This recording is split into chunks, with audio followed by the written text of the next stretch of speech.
해도 되지요? 예, 성면 오늘 가족 회식 있어가지고 저 녹화만 하고 있습니다. 어, 오늘 3월 16일 우리 2PM 토요 모임, 이제 줌 모임을 시작하겠습니다. 오늘 제목은 지난번 했는 빛의 축제 한우카 두 번째 말씀을 가지고 교제하겠습니다. 이게 빼먹으려고 하다가 지난번에도 한번 이제 예수의 가르침에 대해서 내가 좀 건너 뛰어보니까 김상도가 뭐라 하더라고. 내가 예수의 가르침 간단하게 지나갔더니만 고민을 많이 하다가 이거만 좀 그래도 하자 싶어서 제가 이제 투 해가지고 합니다. 이게 마태복음 17장, 18장 전체장입니다.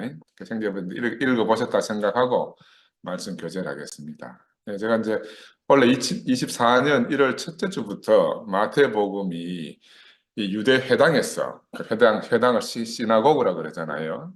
그 회당에서 유대인들의 예배 순서에 따라서 기록되어져 있다. 이게 지금 제가 이 마태복음 해가는 대강 큰 줄기가 그겁니다. 예배 순서에 따라서 마태복음이 기록되어 있다. 이거를 이제 현대 여러분들에게 이제 말씀드리려고 이제 살펴가는 겁니다. 지금까지 한 10주 동안 이제 여호와의 절기를 따라서 7개의 여호와의 절기가 있어요.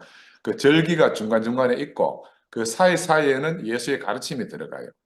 그 절기에 맞는 그 복음 유대 히브리 성서의 예를 들어와 가지고 그 절기 말씀을 하고 이런 것들을 이해하면 복음서가 어떻게 기록되어 있는가를 새롭게 볼 수가 있습니다. 그래서 이 절기를 따르는 유대인들의 관습을 쫓아서 마태와 함께 우리가 지금 복음서 여행을 하고 있다.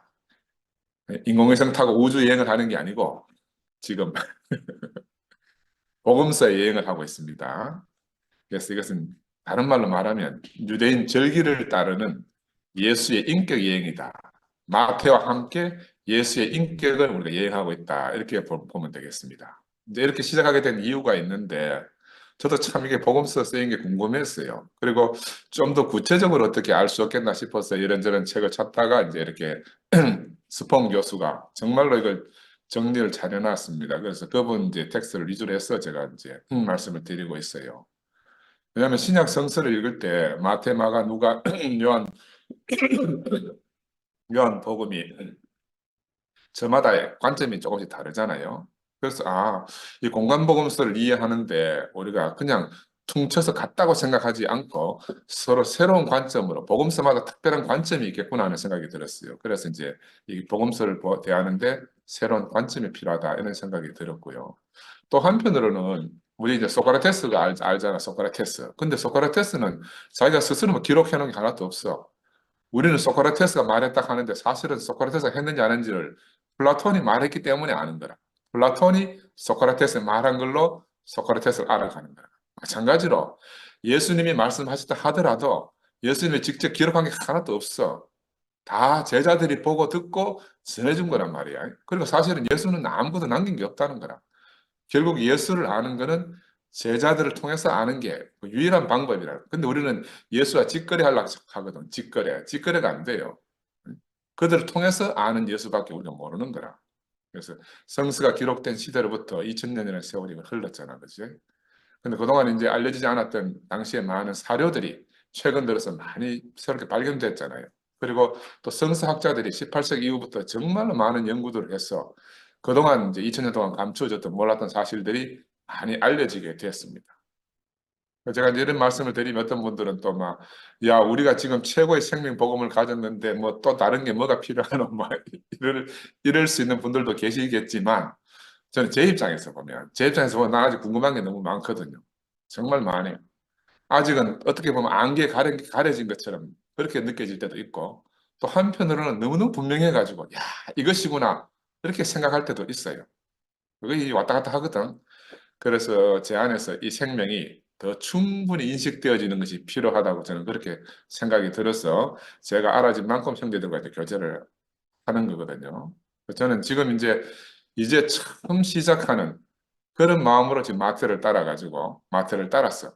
마태가 보여주는 그 예수를 쫓았어. 예수 안으로 가는 그런 여행을 이제 금년 초부터 시작을 했습니다. 마태와 함께 가는 여행. 우리 뭐 여행 저거 선전하는 저 뭐야 그런 사람들 보면 누구 작가와 함께 어디 여행 간다. 뭐 누구 뭐 누구와 같이 어디 음악 여행 간다 하면서 그런 그 있듯이 우리는 지금 마태복음의 저자 마태를 따라서 예수 여행을 하고 있습니다. 예수의 인격 여행. 근데 마태는 마가복음을 많이 참조했기 때문에 마가도 함께 여행을 같이 한다 이렇게 볼 수도 있어요. 저는 여기 여행을 시작하면서 야, 여행할 때만큼은 이상하게 마태와 제가, 마가와 제가 한 사람으로 여겨질 정도로 그렇게 막 하나로 발견되기도 해요. 너무너무 신기한 경험을 제가 하기도 합니다. 그래서 우리가 지금 형제 자매들과 함께 누리는 이 그리스도의 생명이 너무너무 분명하지만 또 그러기에 우리의 언어로, 우리의 삶으로 더 깊이 나타내가지고 어린아이조차도 더 이상 알려 하지 않아도 알 수 있도록 살려내는 그런 것이 우리에게 절대적으로 필요하잖아요. 그죠? 그러려면 이 복음서를 기록한 이 복음서 기자들, 그들 속으로 우리가 더 깊이 들어가서 그들이 만난 예수를 우리가 직접 만나서 그들이 느꼈던 그 놀랍고 한편으로는 충격적이잖아요. 그 충격적인 현장을 우리가 함께 누리는 것이 꼭 필요하겠다는 생각이 들었어요. 그래서 오늘은 이 빛의 축제 한우카 두 번째 말씀을 제가 준비를 했습니다. 유대인들은 출애굽 전까지는 어떤 달력을 사용해도 농사력이라는 것을 유대력 농사력, 농사를 짓기 위한 순서대로 달력을 기록하는 그래서 농사력을 따라서 음, 유대 달력을 사용했기 때문에 추수철이 딱 끝나면 추수철이 끝나면 그때부터 새해가 시작되는 거예요. 유대인들은 그걸 이제 한 해 시작으로 여기서 신년절을 지내고 있었습니다. 근데 이제 그게 언제냐 하면은 대략 우리나라 말로 하면 9월, 10월경 티시리월이다 이렇게 말하는데 그러다가 출애굽을 했잖아요. 출애굽 이후에는 무엇이 가장 소중해졌는고 하면은 6월절에 들어있는 달. 그 달을 새해의 시작으로 여긴다. 이거 종교력이라고 그래요. 6월절을 기점으로 새해를 맞춘 걸 종교력이라고 그러고 추수를 기점으로 해가지고 새해를 기다리는 걸 갖다가 농사력이다 이렇게 말해요. 달력 두 개가 있는데 둘 다 이제 음력을 기준으로 하고 있어요. 그래서 종교력 6월절에 있는 달은 이제 대략 우리 지금 태양력으로 말하면 3, 4월경입니다. 이 달은 이 첫 달의 이름을 리산월이다 이렇게 하잖아, 그렇지? 근데 이 유대력은 태음력을 사용하기 때문에 해와 달이 이렇게 주기가 일치하지 않잖아요. 그래서 19년 만에 윤달을 7번 사용합니다. 19년에 7번 적절하게 넣어가지고 그래서 태양력하고 태음력의 보조를 맞추어서 보정을 해야 돼요. 안 그러면 농사 같은 게 잘 안 되니까는. 그리고 이제 언제 넣는 거 하면은 아무데나 막 윤달을 넣는 게 아니고 그 해 마지막 달이 아달월인데 그 윤달이 들어오면 아달월 2 해가지고 아달월을 두 개를 딱 기록하는 거야. 윤달을 끼워 넣어요. 그래서 이제 추수감사절, 초막절이 끝나고 다음 오는 절기가 6월절인데 그 사이에 아달월이라고 윤달이 하나 더 들어가면 이 이제 6월절이 한 달 정도 더 뒤로 밀리는 거라. 그래서 왔다 갔다 해요. 6월절이. 그 부활절도 왔다 갔다 하죠. 우리가 지금 부활절도. 근데 우리는 지금 양력 기준으로 다 맞춰놨지만 그래서 이런 것들 때문에 그 안식일의 주수가 늘어나기도 하고 줄어들기도 한다. 이런 기본적인 우리가 생각을 가지고 있어야 되고 이 여호와의 절기가 7개 있다고 말씀을 드렸잖아요. 우리가 3개를 이미 했고 신년절, 대속제일, 초막절을 우리가 지내고 지난주 한우카는 여호와의 절기는 아니에요. 근데 유대인들이 자기들이 해방된 것을 너무너무 기뻐가지고 성전을 다시 찾고 하나님을 다시 성전 안으로 모시게 됐기 때문에 빛의 축제라 해가지고 한우카를 자기들이 큰 명절로 지키는 그런 절기를 만들었습니다. 근데 이 절기는 이제 고대 근동에서는 거의 이제 동짓날을 갖다가 태양을 숭배하는 그거 종교들이 많잖아. 그 동짓날 보통 그 숭배하는 그런 사상들이 많이 있어요. 마찬가지로 이 한우카도 그 동짓날을 기점으로 해서 초막절처럼 8일간 축제를 벌이고 있거든요. 그래서 이 축제가 한우카 하나님의 빛이 이제 성전 안으로 들어온 이 축제가 딱 지나고 나면 마지막 클라이막스는 뭐냐면 6월절이라. 예수의 대장적인 마지막이 6월절인데 그 6월절을 향해서 행진을 하고 예수와 제자들이 그 행진하기 전에 오늘 두 번째 그 한옥과 절기를 8일 동안 지내니까 첫 하루 첫 하루는 지난 시간에 이제 변화산에서 예수가 변모한 사건을 가지고 제가 말씀을 드렸고 이런 여정에 따라서 이제 우리가 복음서가 기록되어져 있다. 제가 누차 말씀드리지만 그랬습니다. 오늘 마태복음, 마태와 함께하는 예수 여행에 제가 가이드입니다. 가이드. 여러분들 이제 저 가이드 김상근을 따라서 오늘 함께 여행을 시작하겠습니다. 이 수련절 빛의 축제가 8일간 이루어졌다고 말씀을 드렸고요. 성전 안에 빛나던 그 하나님의 빛이 예수 안으로 옮겨졌다 그랬잖아요. 우리는 이제 예수 안에서 바로 이 영원한 빛의 축제를 누리고 사는 사람들이 됐습니다. 이들과 마찬가지로 우리도 매일 낮과 밤마다 7일 동안 빛의 축제인 우리 주 모임을 통해서 하는 거예요. 주님의 몸인 교회 안에서 하나님의 불이 항상 꺼지지 않고 밝게 타오르도록 우리 자신을 태워서 빛의 축제를 우리가 날마다 새롭게 살아내고 있습니다. 그러니까 이 간혹화가 그냥 역사 안에 있는 이야기가 아니고요. 지금 살아서 우리 안에서 이루어지고 있는 그런 축제라고 말씀드릴 수가 있습니다. 너무 놀랍고 기이한 일들이 매일마다 우리의 삶 안에서 일어나잖아, 그렇지?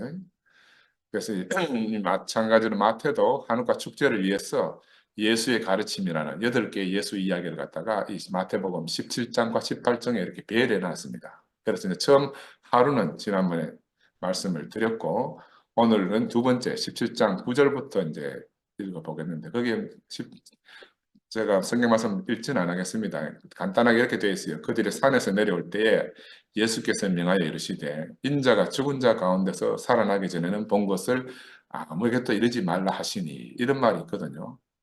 여러분 궁금하네요. 왜 예수가 자기가 메시아인 줄 알고 막 이렇게 복음하면 될 건데 왜 말하지 말라 했을까?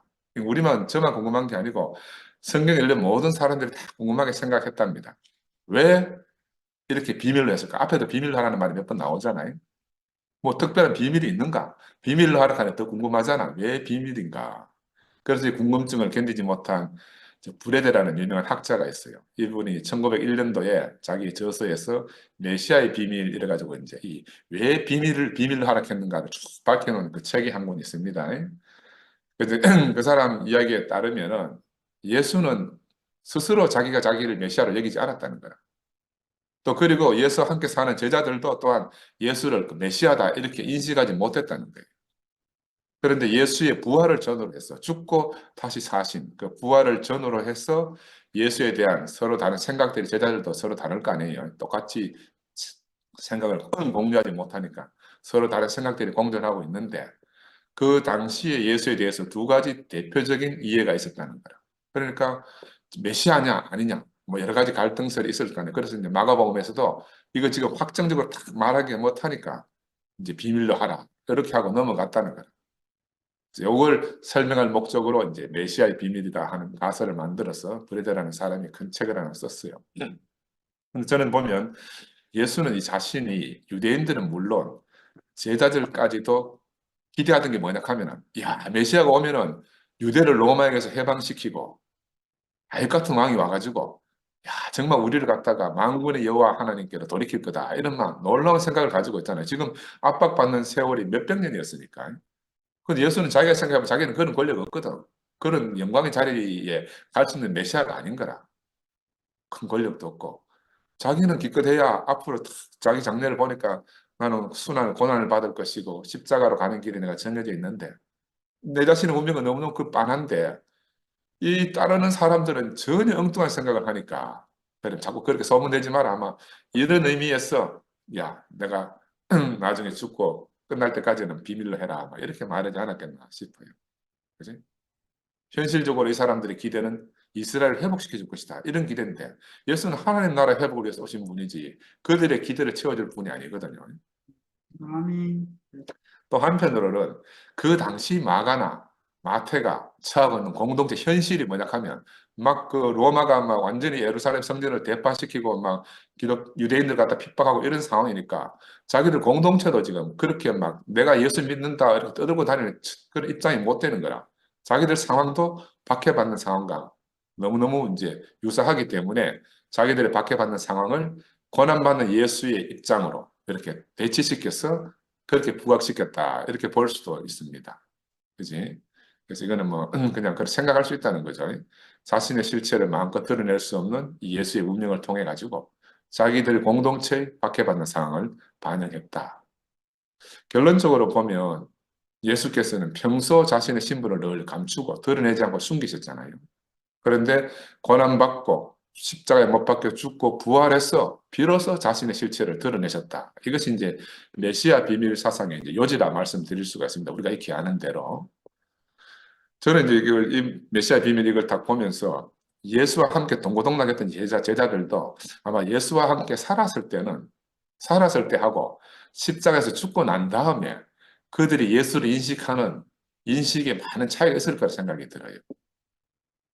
그래서 이런 인식의 차이 때문에 부활한 예수를 기록하는 것도 복음서마다 조금씩 다르고요.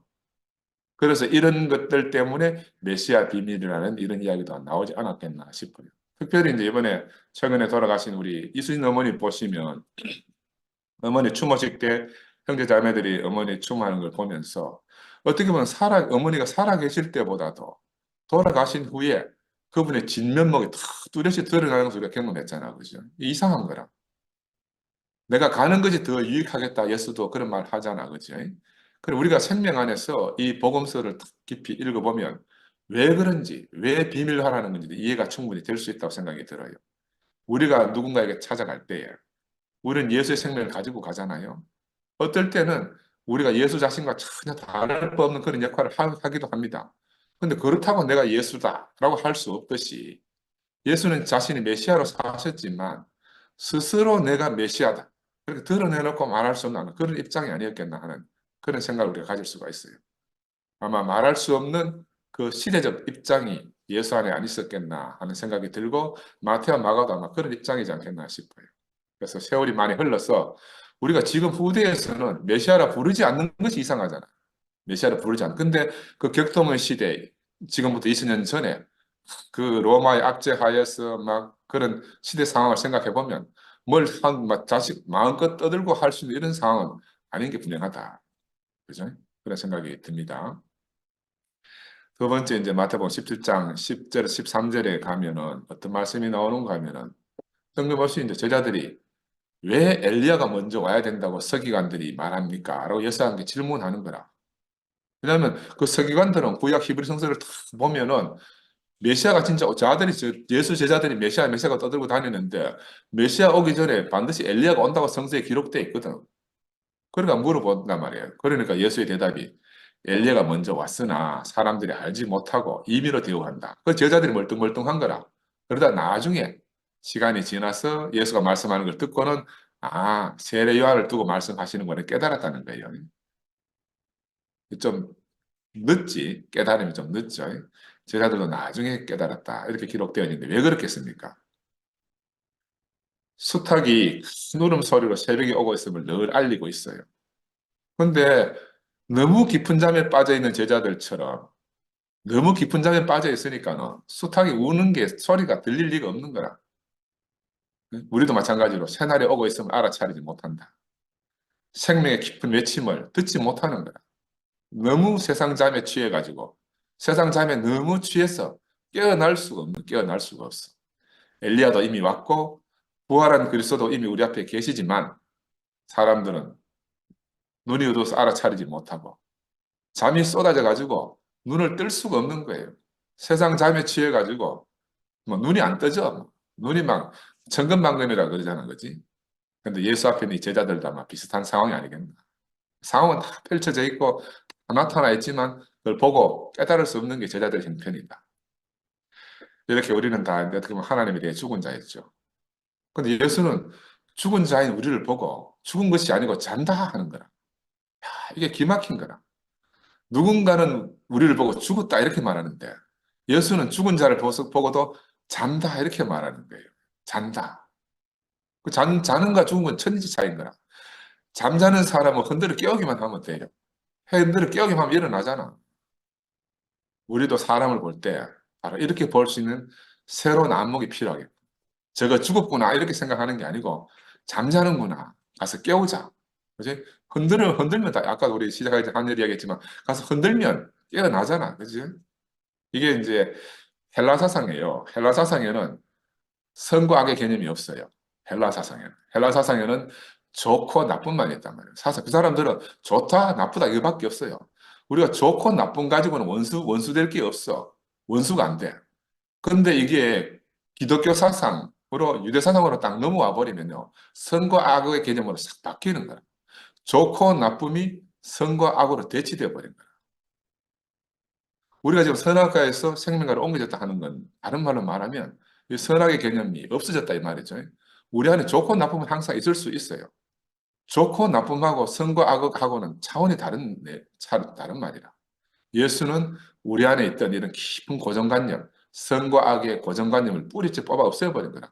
예수 앞에는 한 번도 예수가 선과 악으로 말하는 게 없어요. 그지? 바로 생명의 세계에서 살기 때문에 그렇지만 우리가 생명을 충분히 누리지 못하더라도 선악과에서 좋고 나쁨의 세계로만 옮겨져도 훨씬 더 우리가 사람을 만나고 하는데 수월하게 되는 거야. 그지? 그래서 이 선악이라는 것은 악마화하고 상대방을 배척하는 데 쓰이는 말이에요. 이 너무너무 나쁜 종교의 본성이라.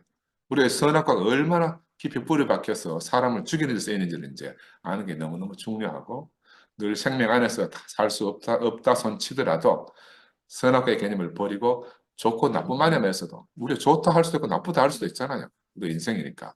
그지? 좋고 나쁜 마음에서는 원수 될 일이 없어. 좋고 나쁜 마음에서는. 근데 선악과의 개념 안에서는 원수가 생겨요. 물론 우리가 생명 안으로 함께 옮겨져 가면 더 온전해지겠지만 생명 안으로 다 옮겨지지 못하더라도 우리가 바로 이 좋고 나쁨 안에서 사는 것이 좀 더 세상 안에서도 살기가 더 수월해진다. 이런 말씀을 드리고요.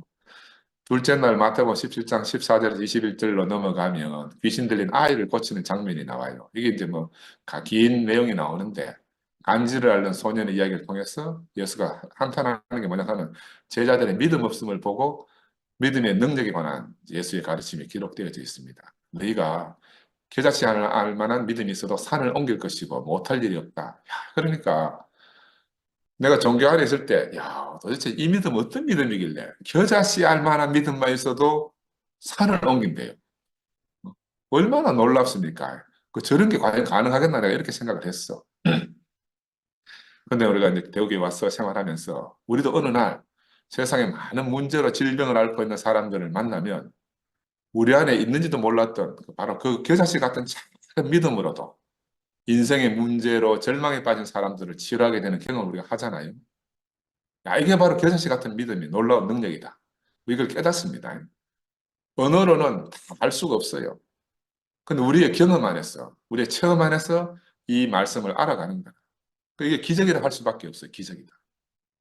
근데 기적은 성경처럼 문자적으로 기록해놔서 전해지는 게 아니고 우리처럼 이 복음의 증인이 절대적으로 필요합니다.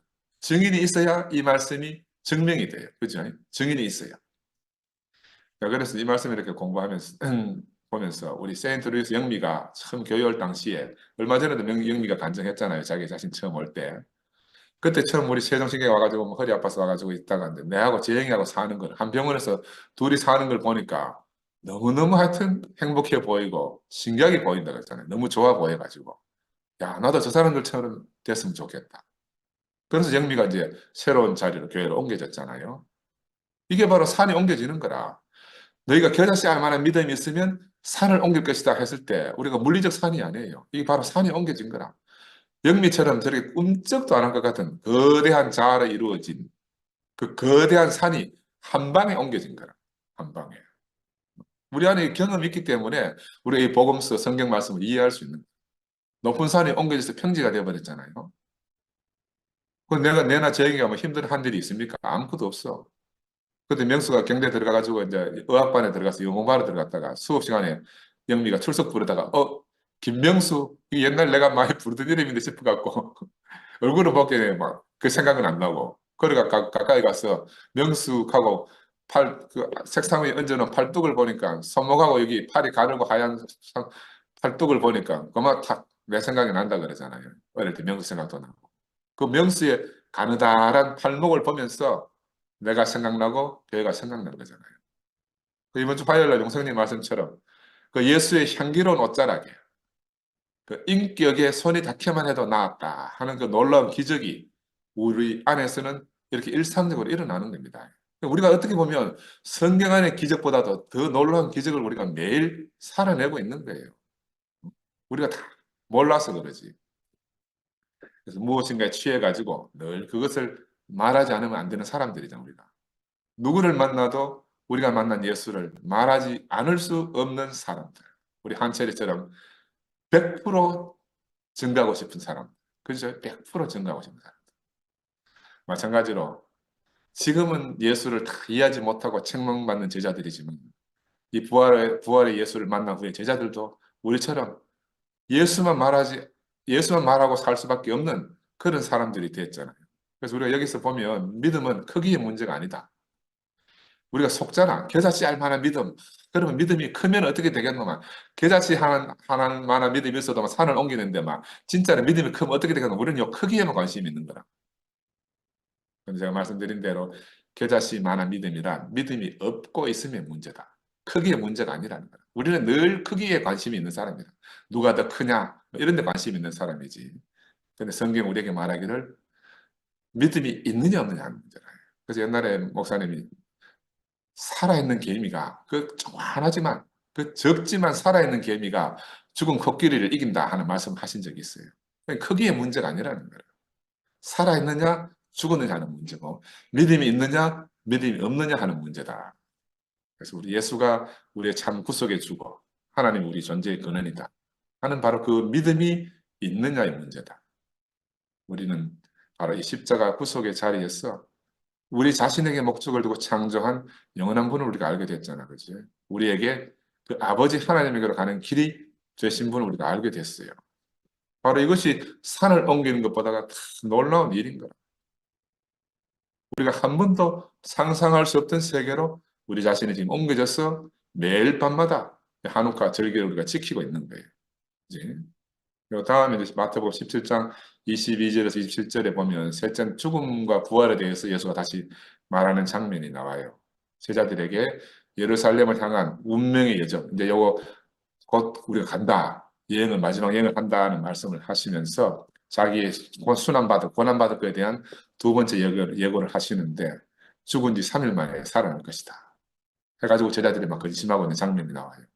요 17장 말고 16장에서도 똑같은 예고를 하다가 베드로가 그리 마옵소서 하다가 뭐 티방을 묶잖아요. 사탄아 물러가라 하면서 너는 나를 넘어지게 하는도다 하는 장면 후에 지금 다시 또 자기가 받을 고난에 대해서 말하는 거야. 요거는 삽입구절 같아요.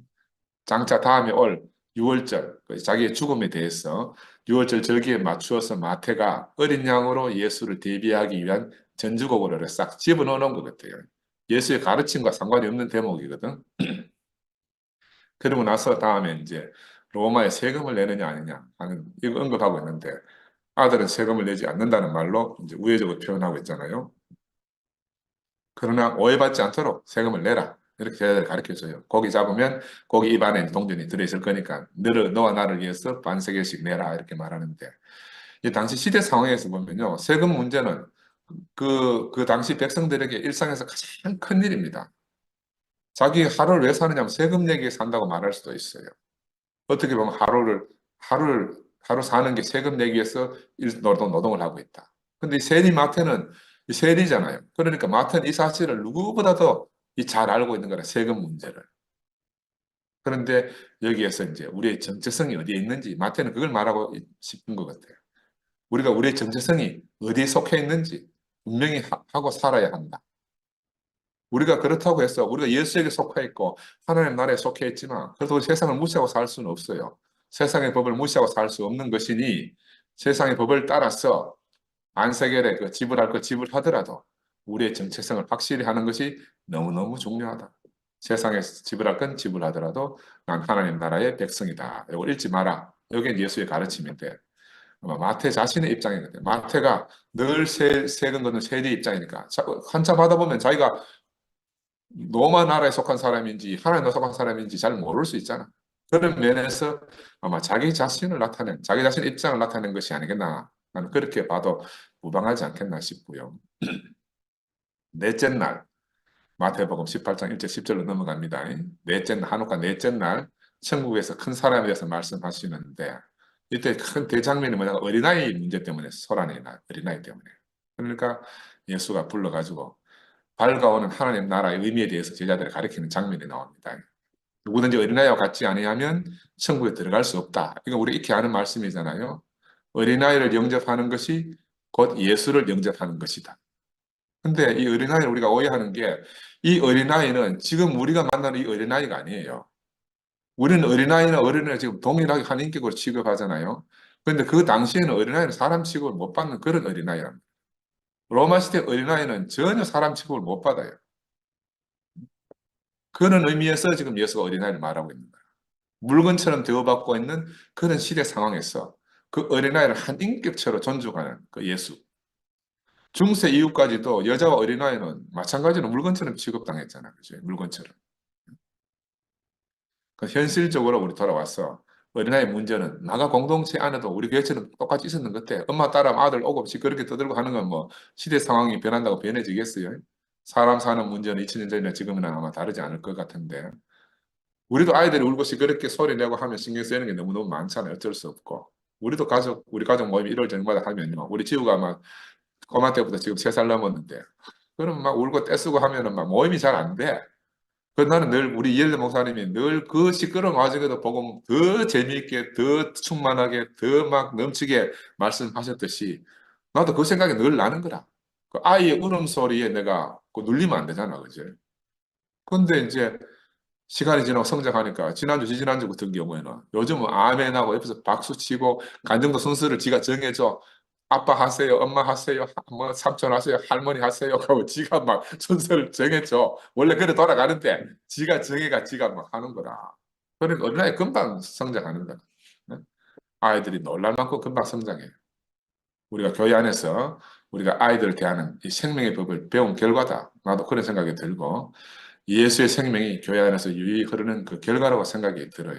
그래서 오늘 이 어린아이 이야기도 참 중요해요. 누구든지 소자를 실족히 하지 말아야 한다. 나는 그렇게 옛날 교회 안 종교 안에 있을 때는 야 그런 다음에 연자맷돌 이야기 나오는 거라 실족시키면 연자맷돌 목에 다르가 물속에 막 바닷속에 빠뜨린다 하이 얼마나 무서워. 어? 종교 안에서 이 말씀 연자맷돌 이야기 들으면요 막 하나님은 사랑의 하나님 어디 가고 막 와 진노의 하나님밖에 생각이 안 나는 거라. 응? 그래 우리가 생명의 세계로 옮겨진 게 얼마나 감사한지 몰라. 이번 주일날 최 목사님이 어덜트 칠드란 어른아이라는 말씀을 또 하셨잖아요. 우리 속에는 상처받고 외롭고 힘들어하는 그런 어린아이들이 다 숨겨져 있잖아요. 우리는 겉으로는 다 자란 성인입니다. 근데 우리 내면은 바로 이 자라지 못한 어린아이가 다 숨겨져 있어요. 근데 선악과가 지배하는 세상에서 우리는 이 내 속의 어린아이를 부끄럽게 여기고 감추고 힘들게 여기고 숨기고 살아야 했어요. 너무 겉과 속이 다르게 우리가 살 수밖에 없었기 때문에 우리가 큰 짐을 지고 살았다. 이렇게 말씀드릴 수가 있죠. 누구나 다 그걸 감추고 살아야 되니까. 그러나 바로 이 오늘 어린아이를 귀하게 여기는 예수를 통해서 이 어린아이를 찾아오신 예수를 통해서 어린아이에게 천국을 분배해 주고 오신 이 예수를 통해서 우리는 더 이상 우리 속에 감춰졌던 어린 우리를 갖다 상처받은 그 어린 우리를 더 이상 부끄러워 여기지 않게 되었잖아. 그치? 예수는 바로 나같이 상처받고 고아 같은 어린아이들을 부르러 오셨다. 이게 너무너무 복음이고 너무너무 감사한 말씀입니다. 그래서 우리가 형제들 안에, 자매들 안에 하나님이 숨겨둔 그 천국 열쇠를 가지고 있는 그 어린아이들이 숨겨져 있음을 우리가 발견해 가고 있어요. 특별히 2PM 우리가 모임을 하면서 야, 그들 안에 이 천국이 들어있구나. 비로소 하나님 나라는 어린아이의 나라라는 그 비밀을 우리가 2PM을 통해서 알아져 가. 이게 진짜 어린아이 나라다고 해도 그동안 몰랐는 거라. 몰랐어. 어린아이면 시끄러운 놈들. 이렇게밖에 생각이 안 들지. 그렇지만 어쩔 수 없이 우리가 그냥 견디고 지나가야 되는 문제. 이렇게 생각했는데 내면을 보니까 하나님 나라는 어린아이들만 갈 수가 있어요. 어린아이들만 갈 수가 있다니까. 이거는 단지 육신적인 어린아이뿐만이 아니고 자라지 못한 상태로 있던 상처받은 내면의 어린아이들이고 하나님 생명에 대해서 절대적으로 가난한 아이들이고 그래서 예수의 사랑의 돌봄이 절대적으로 필요한 사람들이다. 이렇게 아멘. 말씀드릴 수가 있습니다. 그래서 우리 2PM 정말 바로 그런 어린아이들의 나라, 그런 어린아이들의 천국이다. 이게 우리 2PM이다. 이렇게 말씀드릴 수가 있어요. 네, 5번째 날로 넘어갑니다. 잃어버린 유명한 잃어버린 양 한 마리 비유가 나옵니다. 잘 아시죠? 마태복음 18장 10절에서 14절 말씀이 있는데 마태는 잃어버린 양 한 마리 비유를 통해서 한 개인이 너무너무 소중하다. 이걸 아마 이야기하고 있는 것 같아요. 근데 이거를 여러분 잘 구분해야 되는 게 이거는 단순히 한 사람을 귀하게 여기고 아끼는 휴머니즘을 말하는 게 아니다. 휴머니즘 안에서의 보편주의하고 예수의 십자가의 죽음 안에서 발생하는 그 차별 없고 경계 없음은 전혀 다르다는 것을 우리가 먼저 인식해야 됩니다. 이게 어떻게 보면 잘 구별 못하고 막 지나갈 수가 있어요. 우리가 인생을 살면서 휴머니즘도 당연히 필요합니다. 지금 저 하마스와 이스라엘 전쟁통을 통해서 우리 안에 휴머니즘이 발동하잖아요. 이스라엘 저러면 안 된다 하고 막 하버드 총장이 말 잘못하니까 내 총장 막 사퇴시키고 이런 일이 일어나는데 이거는 예수의 죽음 안에 있는 그런 게 아니고요. 그냥 보편적 휴머니즘이라 휴머니즘. 예수의 죽음하고는 전혀 별개의 내용이라. 예수의 십자가의 죽으심을 통해서 나타난 생명의 세계와는 휴머니즘과는 차원이 다르다. 우리가 꼭 이런 걸 알아야 된다. 자칫하면 이게 섞여서 오류가 생길 수가 있다. 이제 우리가 누려받은 우리 공동체 삶이, 대국의 공동체 삶이 있었잖아요. 살펴보면 자신의 죽음이 없는 자리에서 우리가 그동안 감추어져 있었던 모든 것이 지금 다 드러나게 된 거예요. 그죠? 예수의 십자가의 죽음 안에 없었기 때문에 지금 모든 게 다 드러나고 있어요. 은혜가 사라지고, 덮음이 사라지고, 아버지 마음이 사라지고 나니까 황폐한 들판 같은 사정이 우리 앞에 착 펼쳐지고 우리는 절망하게 됐잖아, 그죠? 그래서 잃어버린 양 한 마리에게 쏟는 그 목자의 마음이 사라진 세계죠. 이제 우리가 바로 그 목자의 마음을 가지고 우리 각 한 사람 한 사람이 살지 않으면 안 되게 됐다. 이거는 단순히 휴머니즘적인 마음으로는 되지 않는다. 우리가 주님의 교회 공동체로 그리스도의 몸이 될 수가 없다는 거예요. 내게는 휴머니즘을, 상대에게는 죽음을 원하는 것처럼 모순되는 게 없다. 사람은 이상하게 아이러니해 자기의 휴머니즘을, 상대에게는 죽음을. 왜? 나는 죽지 않고 휴머니즘 혜택을 받고 싶은 거라. 교회는 그렇게 이루어질 수 없다는 거죠. 그래서 말라기서에 보면 아비의 마음을 자녀에게로, 자녀의 마음을 아비에게로 돌이키게 하라. 이런 게 말라기 기자의 처절한 외침이잖아, 그죠? 이제 구체적으로 우리는 각자가 예수 십자가의 죽음의 삶을 따라서 자기 십자가를 지고 참 보편주의, 진짜 보편주의, 십자가 죽음 안에서 나타난 보편주의의 길을 갖다가 걸어가야 된다. 한 사람이 지극히 소중함, 한 사람이 전부임을 아는 그런 삶을 이제부터 우리가 살게 되는 것 같아요. 정말 나도 뭐 늦게 철드는 것 같아요. 늦게 철드는 것 같아요. 그래서 우리는 한 형제 한 자매가 정말 소중한 마음이 드는 그런 세계로 옮겨졌습니다. 우리 형편이 또 그래요. 한 형제 한 자매가 소중 안 할 수가 없어. 아멘. 바로 잃어버린 양 한 마리가 우리에게 전부였음을 우리가 지금 뼈저리게 경험하면서 살고 있습니다. 특별히 오늘 결혼식에 갔는데 우리 저 뇌졸중을 알아서 아픈 금지가 잃어버린 양 한 마리 우리 정령 누님을 모시고 왔잖아요. 그 누님이 이제 어디도 못 가고 혼자서 집에 계신다 그래요. 아무 데도 못 가고. 근데 금지를 보는데 야 금지가 참 목자구나 싶어. 금지가 참 목자구나. 아무도 관심 없이 잊어버리고 사는데 바로 그 잃어버린 정령 누나를 잊지 않고 찾아가는 그 마음이 바로 예수의 마음이고 목자의 마음이죠. 그 참 예수의 마음이 아니겠나는 생각이 내가 너무너무 깊이 들었습니다. 정령 누나 안에 있는 바로 그 참 사람 예수를 찾아서 간 거죠. 달리 말하면 잃어버린 양이라는 게 예수가 바로 우리가 잃어버린 그 양 한 마리예요. 우리는 형제를 찾아가는 게 아니에요. 형제 안에 있는 잃어버린 예수가 그 안에 들어있는 거라. 각 한 사람 한 사람이 그 안에 예수가 다 들어있는 거예요. 아멘. 나는 이게 말씀을 준비하면서 야 생각을 바꿔야 되는구나. 잃어버린 양 한 마리 하면요. 나는 그래도 뭔가 돼 있고 한 마리 양은 불쌍한 사람이라 생각이 들잖아. 그게 아니라 잃어버린 양 한 마리 우리 전부라. 그 안에 예수가 있어요. 우리는 뭘 잃어버렸는가? 양 한 마리를 잃어버린 게 아니고 예수 자체를 잃어버린 거라. 예수를 잃어버린 거예요. 그 한 마리를 잃으면 나는 전부를 잃어버리는 거라. 나는 이게 이번에 너무너무 하여튼 깊이 이게 인식이 됐어요. 한 사람을 잃으면 전부를 잃는 거다. 아, 참. 왜 그렇게 살아왔는가 하면 어쩌면 휴머니즘에 취해가지고 그렇게 살았다고 볼 수밖에 없어요. 휴머니즘에 취해서. 십자가에서 죽고 다시는 그 생명이 아니고 휴머니즘에 취해가지고 우리가 휴머니즘 안에서도 얼마든지 공동체를 이루고 막 띵가띵가 행복하게 잘 살 수가 있어요. 근데 어느 날 위기가 오면 그거 다 깨져버리거든요. 근데 위기가 와도 그냥 위기에 그 위기를 통해서 더 생명이 왕성하게 자라는 것은 부활 생명밖에 없다. 예수의 십자가 죽음 안에서 태어난 그 부활 생명밖에 없다. 만약에 우리가 휴머니즘에 취해 있지 않았다 그랬으면 우리가 정말 모두 예수의 십자가 죽음 안에 있었다 그러면 지금 우리 교회가 처한 이런 일이 일어날 수 없잖아. 그죠? 아멘. 우리가 참 엉뚱한 자리에 있었기 때문에 지금 이런 일이 생겼다. 그렇게밖에 볼 수가 없다. 이제 우리가 정신 차리고 잃어버렸던 예수를 찾아다녀야 되겠다. 우리 영식 형님이 그 일 제일 잘하잖아요. 정말로 막 잃어버린 양아마를 찾아가지고 전국 방방곡곡을 다니시잖아. 형제 자매를 찾는 것이 곧 잃어버린 양. 바로 그 예수를 찾는 것이다. 오늘 이 시대에 우리에게 오신 예수를 찾는 것이다. 예수의 말씀이 얼마나 역설적입니까? 나는 이렇게 막 한 번씩 이렇게 생각하면 끔찍, 막 하여튼 전율이 돋아. 입장을 뒤집어 하면 막 우리가 얼마나 빗나가 있는지가 알아지는 거야. 입장을 뒤집어 보면. 여섯째 날 보면 마태복음 18장 15절 20절로 형제가 죄를 범하거든 이런 내용이 나와요. 형제가 죄를 범하면 어떻게 권면해야 하는지 그렇게 말씀하시고 두세 사람이 모인 곳에 그들 가운데 내가 함께 있다 하는 그런 말씀을 하시잖아, 그죠?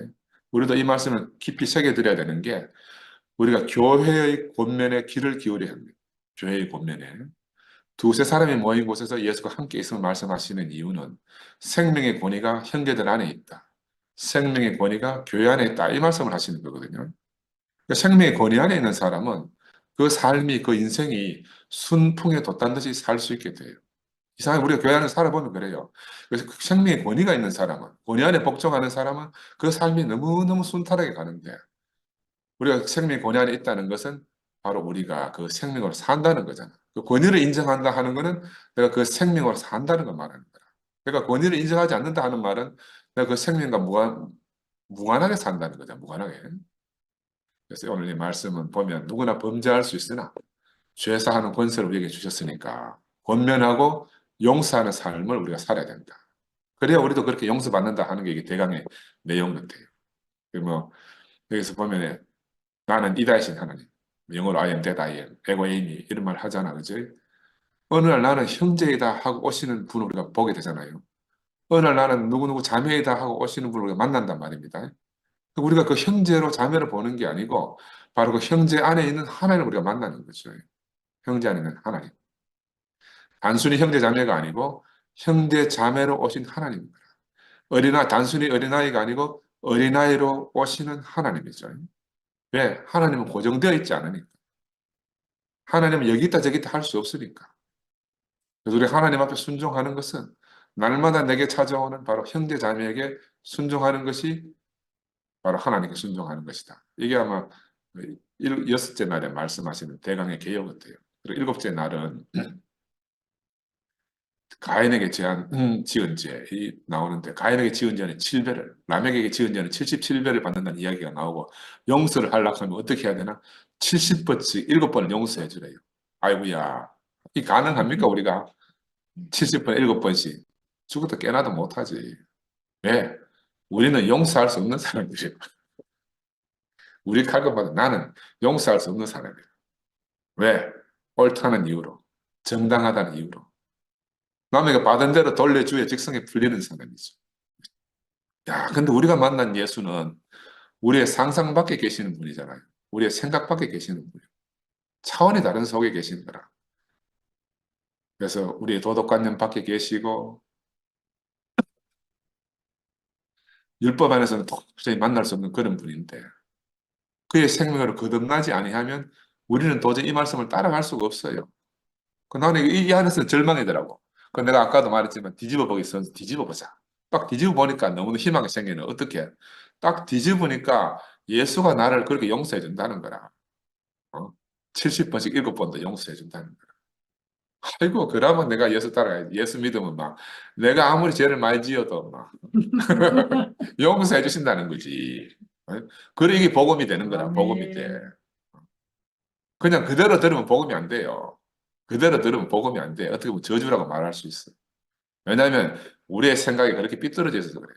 우리는 늘 자신은 정상이고 상대는 비정상이라 하지 않고 나는 정상인데 저 죄지은 놈 저놈 이렇게 생각하니까 저걸 어떻게 내가 7번도 못하는데 막 70번에 7번씩 용서해 줄 수 있는 이런 생각이 드는 건 나는 항상 정상이라 생각하는 거야. 그거 뒤집어 갖고 비정상의 나를 딱 갖다 놓으면 하나님 감사합니다 하지 막 7번도 부족하게 70번에 7번도 용서해 준다 하니까 막 얼마나 감사해요. 그지? 그 역설이라 하나님 말씀 역설. 용서받는 입장에 딱 서면요. 이 말씀이 얼마나 놀라운 은혜고 놀라운 축복입니까? 그래, 성경을 뒤집어 보기 그래. 계속 뒤집어 보면요. 이게 정말로 놀라운 복음이라. 뒤집어 보기. 아멘. 세상에서 이런 분을 만날 수가 없어요. 만날 수가 없어. 마지막 8번째 날. 한우카 8번째 날인지. 절기가 8일 동안 축제를 지낸다는데 이때는 이제 천국 유명한 말이잖아요. 그 천국은 그 종들과 결산하는 어떤 임금과 같으니 해가지고 막 자기는 몇 달란트 뭐 데나리온을 탕감받고 몇 데나리온 빚진 사람을 갖다 족치는 장면이 나와요. 야 마지막에 뭐라 나오는가는 너희가 각각 마음으로부터 형제를 용서하지 아니하면 나의 하늘 아버지께서 너희에게 이와 같이 하시리라. 이 상황이 우리가 사는 상황에 늘 있어요. 이때 아마 마태 공동체에서 일어나고 있는 현실적 문제가 안 있었겠나?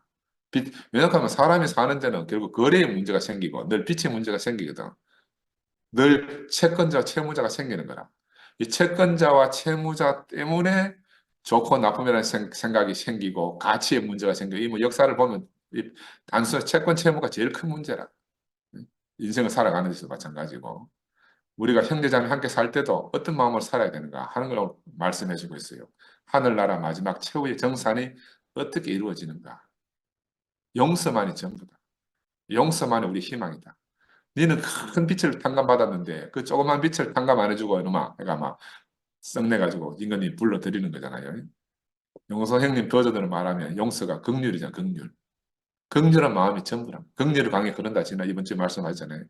1만 달란트 빚진 자가 자신의 탕감받음을 잊고 100데나리온 빚진 자에게 멱살 잡고 막 빚 갚으라고 종용하는 게 이게 바로 우리 자신들이라.